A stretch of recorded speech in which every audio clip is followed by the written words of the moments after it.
Le dossier de l'allocation touristique en Algérie continue de faire couler beaucoup d'encre. Depuis l'annonce officielle de son relèvement à 750 € pour les adultes et 300 € pour les mineurs, de nombreux citoyens attendent impatiemment sa mise en application. Cependant, une question reste en suspens: quand cette allocation sera-t-elle effectivement disponible? Interrogé à ce sujet, Mokhtar Essaïd Mediouni, PDG de la Société de gestion des services et infrastructures aéroportuaires d'Alger, a tenu à préciser que la décision finale revient uniquement à la Banque d'Algérie.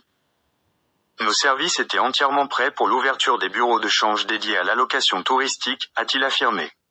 Il a expliqué que la mission de son institution se limitait à mettre à disposition des espaces dédiés aux banques chargées de la distribution, en fournissant les infrastructures nécessaires, y compris une connexion Internet fiable et des équipements adaptés. Concernant la date précise de lancement, Mokhtar Essaïd Mediouni a souligné que cela ne relevait pas de ses prérogatives. Ce n'est pas dans mes prérogatives, c'est à la Banque d'Algérie de l'annoncer, a-t-il déclaré, insistant sur le fait que seule l'institution financière centrale est habilitée à déterminer les modalités et le calendrier de mise en œuvre de cette allocation. Le dispositif mis en place prévoit un processus bien défini pour permettre aux voyageurs de récupérer leur allocation. Selon le PDG de l'aéroport d'Alger, les passagers devront d'abord enregistrer leur vol et passer les contrôles de sécurité habituels avant d'avoir accès à leur allocation. Celle-ci leur sera remise juste avant leur embarquement. À l'aéroport international d'Alger, agences bancaires sont actuellement mobilisées pour assurer ce service.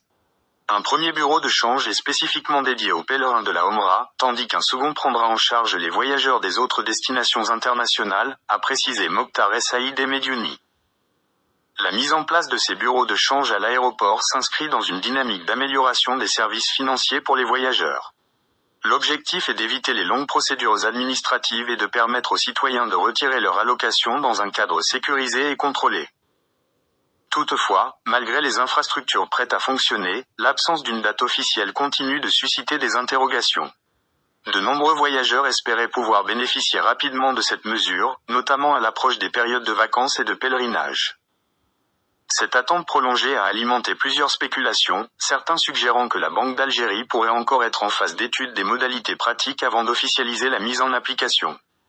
D'autres estiment que des ajustements techniques ou réglementaires pourraient être nécessaires pour garantir un déploiement fluide et efficace du dispositif. La question de l'approvisionnement en devises constitue également un enjeu majeur. La hausse significative de l'allocation touristique représente un coût important pour l'État algérien, qui devra mobiliser des milliards de dollars annuellement pour couvrir ses sorties de devises. Cette réalité économique pourrait expliquer les précautions prises avant le lancement effectif de la distribution. En attendant une communication officielle de la Banque d'Algérie, les infrastructures sont prêtes et n'attendent que le feu vert pour débuter l'opération. De nombreux citoyens suivent de près l'évolution de cette affaire, espérant une mise en œuvre rapide afin de bénéficier de l'allocation touristique dans les meilleures conditions possibles.